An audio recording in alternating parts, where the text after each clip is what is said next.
We're going to go ahead and start our third paper this session. Just a reminder to please turn off or silence your cell phones. If you do need to leave, please exit the door that you entered in. And just remember that all conference registrants are eligible to obtain CEU credits for the paper session, just to be sure that you get your badge scanned. The title of our third paper is Practical Magic, Applying Guidelines to Serious Game Accessibility. Our presenters are Ms. Jennifer McNamara and Mr. Michael Brooks. Jen is a VP of Serious Games and Strategic Products for Breakaway Games. Michael is a leader in educational technology and digital accessibility with 15 years of experience leading teams through complex projects. Ladies and gentlemen, I would like to introduce our presenters, Ms. McNamara and Mr. Brooks.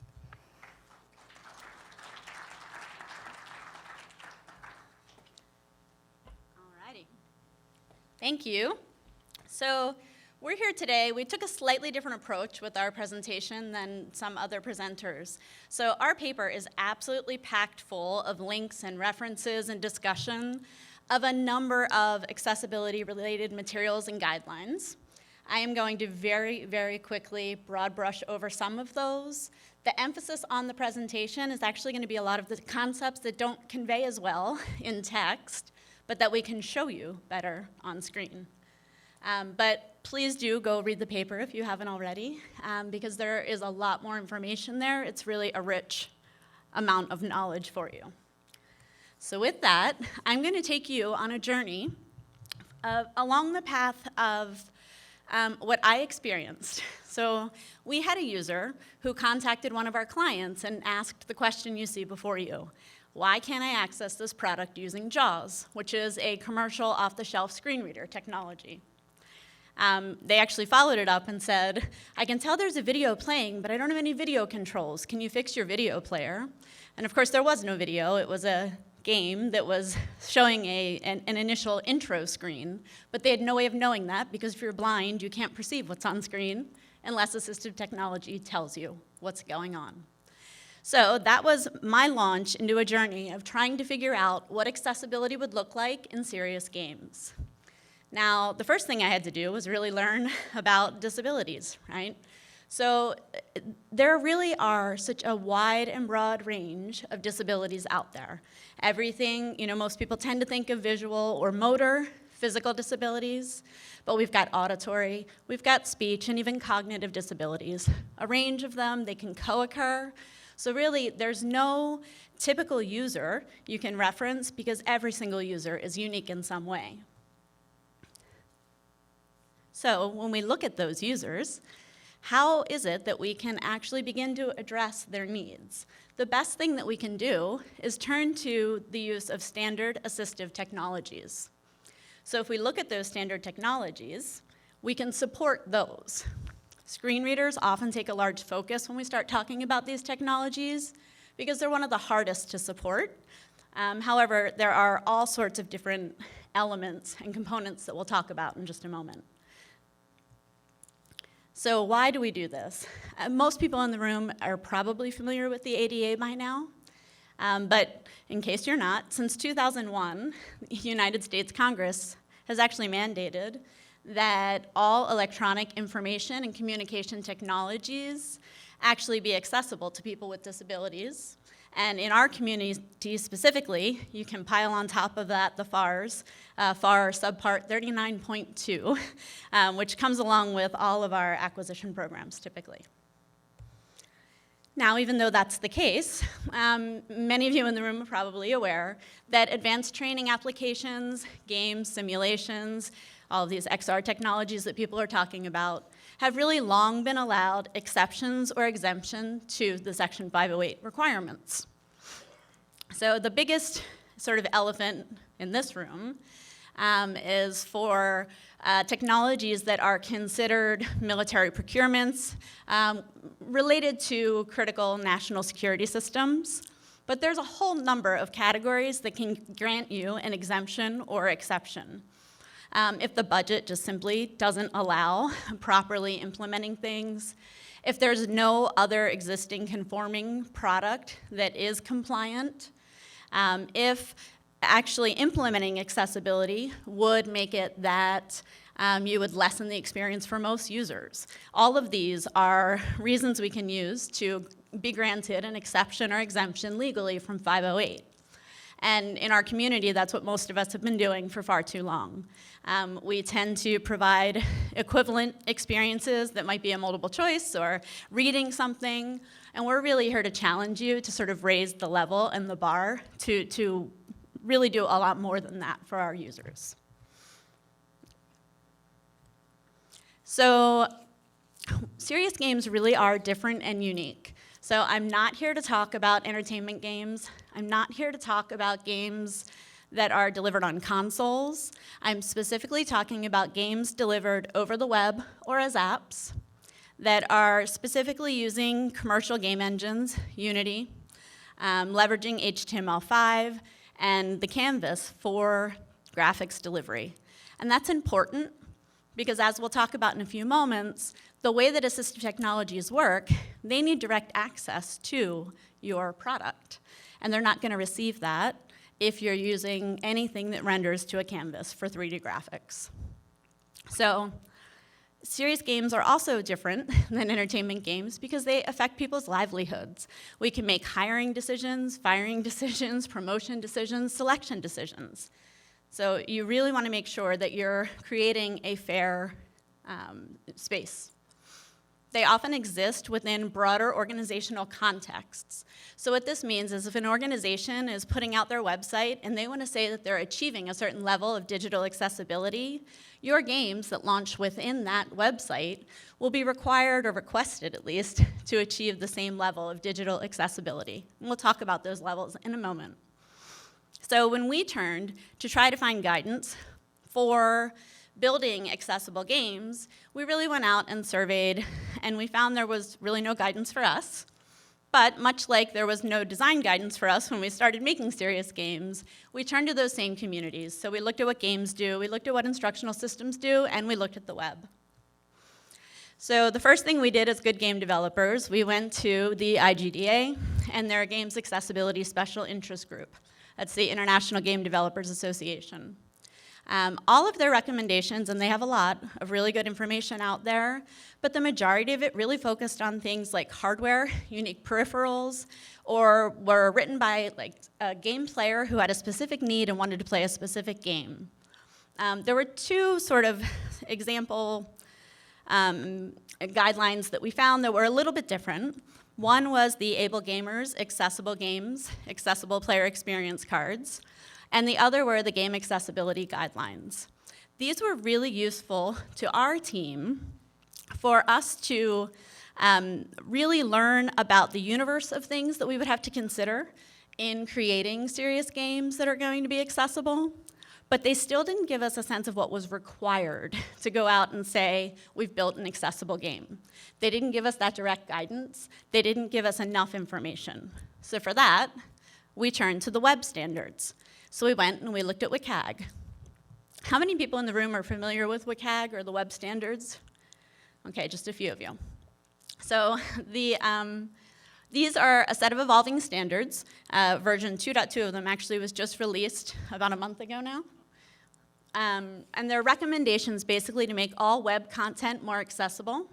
They push you to support people's native assistive technologies versus sort of custom growing your own solutions. They have multi-layered approaches. So they break out into levels. So there's 3 levels. The first is sort of the most basic requirements. The second is what most people try to hit. And the third really is offering a very high level of assistive support. But basically, they are completely organized around what we call the POUR principles. This is trying to ensure that your content is perceivable, operable, understandable, and robust. And as vague as those terms sound, is actually a little bit in line with how vague some of the guidelines are actually written, and they leave a lot of room for interpretation, especially when you're not using straight HTML to implement your product.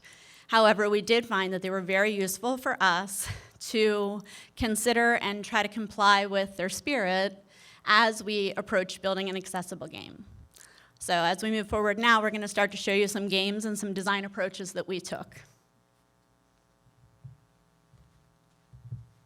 So what we find is that all of this stuff, when we apply it to simulations or gaming, it becomes a little bit more difficult than when you read the WCAG in and of itself, because the WCAG was really geared towards web presence in general. So I'm going to couch this in the idea that these are simple wins, but the reality is they're only simple because these are the technically easy wins to put into your products. The design decisions that go into it take a lot of forethought, and it's just important to note that all of that is not necessarily easy, although it says simple on the slide. So color contrast is one of those things where I am 10% of the male population that is red-green colorblind. And we will find this in a lot of different fields. We understand within Air Force, for example, there are some stipulations on, or at least were at one time, on being able to be a pilot and some of those things. But 3:1 is considered discernible for color contrast at level single A of the WCAG for most of the population of color contrast. So we move on to where I probably reside a little bit more in, which is level AA, which is 4.5 to 1 contrast. And that's applicable to about a 20/40 visual acuity. And you can consider that about the age of 80 for most people. And then we move on to AAA standard, which is a 7:1 color contrast.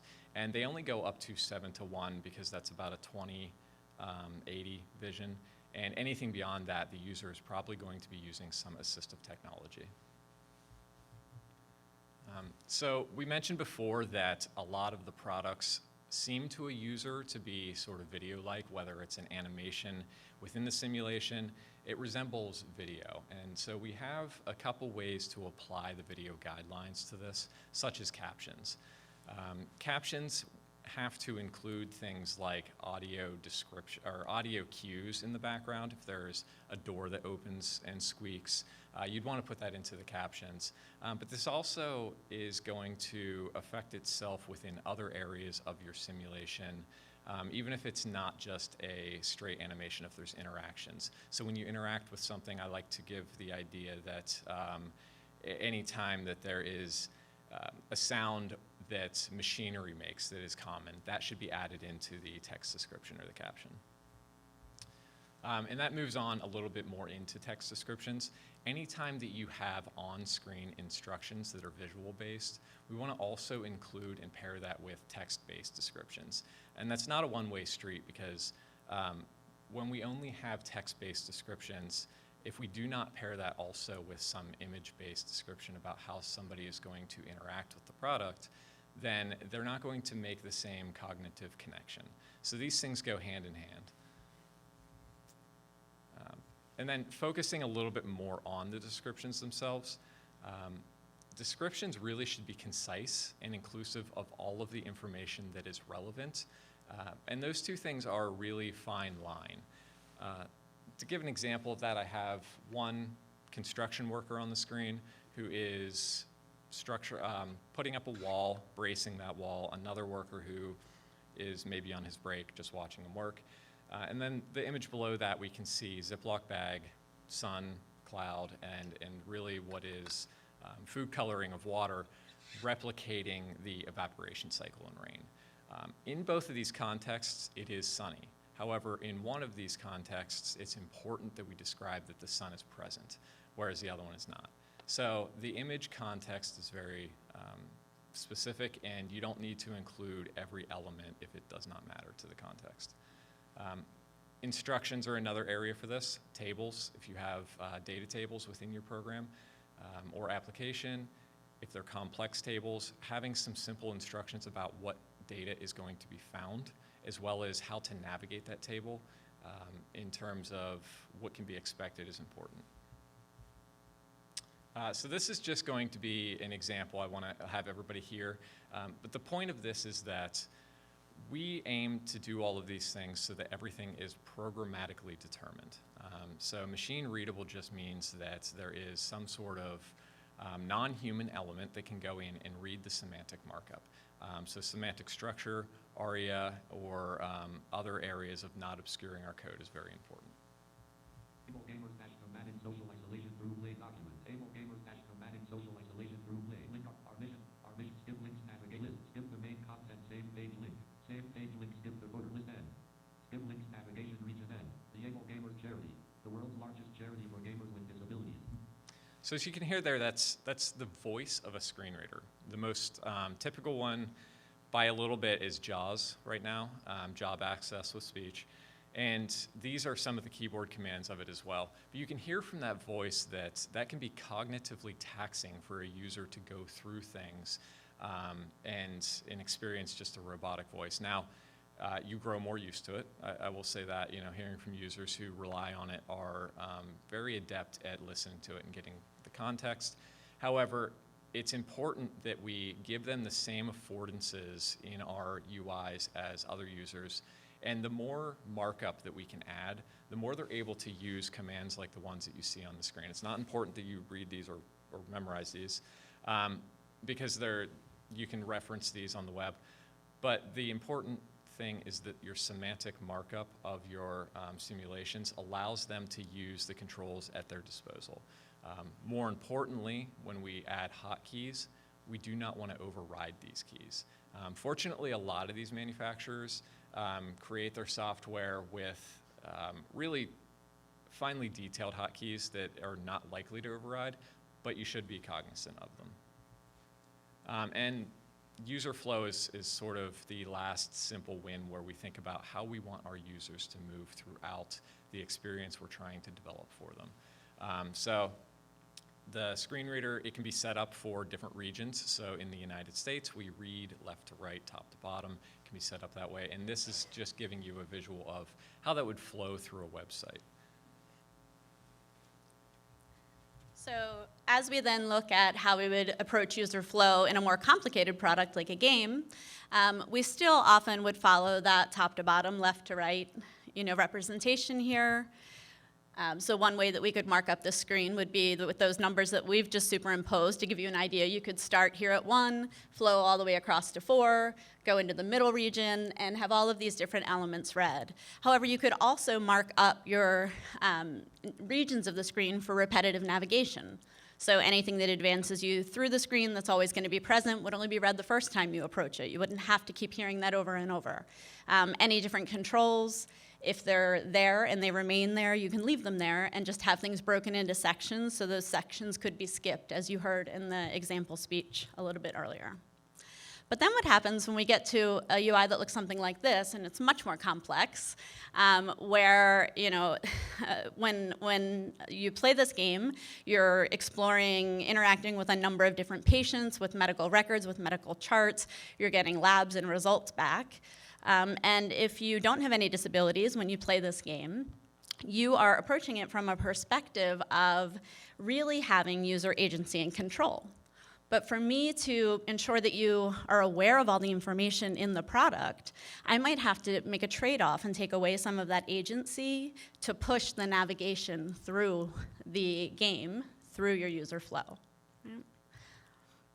So most of the things that we talked about up front were things that we were able to address in the standard commercial off-the-shelf software, things like color contrast.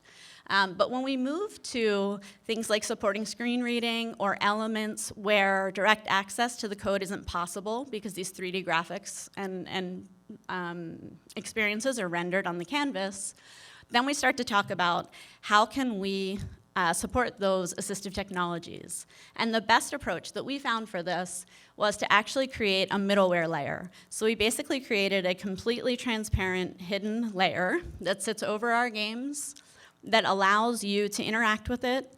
It will pass the highlighting on to the game, and it'll tell Unity when to highlight different regions of the screen. It will tell Unity or it'll tell the assistive technologies what to read when you're using a screen reader. But by implementing this middleware layer, we were able to comply with the spirit of supporting the assistive technologies, standard commercial off the shelf for the end user, versus forcing them into a different and controlled experience within our product. So this really delivers to what you would expect from the WCAG approach. But there are times that you just simply can't expose your code to these different assistive technologies. And there are some other tools that are available, and we did share more about these in the paper as well. But when you reference these plugins, one is the UAP, which stands for the UI Accessibility Plugin.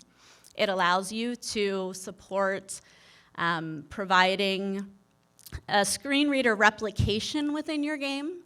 So you're not using a user's native technology. They're going to have to turn off their screen reader to use your game and have it do the reading for them. So if you think about the way you use multiple browser tabs, they can't jump to another browser and have their screen reader support it without having to go and relaunch it, and there's a little bit of a setup that has to happen for them to jump between things. So the goal would be to keep them using their standard assistive technologies, any of your users. But if you can't, it is better to at least take the step of using a plugin. Apple has also created their own accessibility plugin. If your users are all Apple users, it's great, because it actually works with all of their built-in assistive tech. But if it won't help you if you're using any devices that are not iOS or Apple OS, right? But both of these do provide a way for you to meet and support some level of accessibility built within your game. So hopefully, we've made the case that you can achieve accessible, serious games. We have launched WCAG 2.1 AA compliant games out into the world. People are using them, and we're receiving good feedback on that. And as I said, if you read the paper, there's much, much more information about all of the different guidelines that we considered and how our team was able to leverage them. With that, do we have any questions?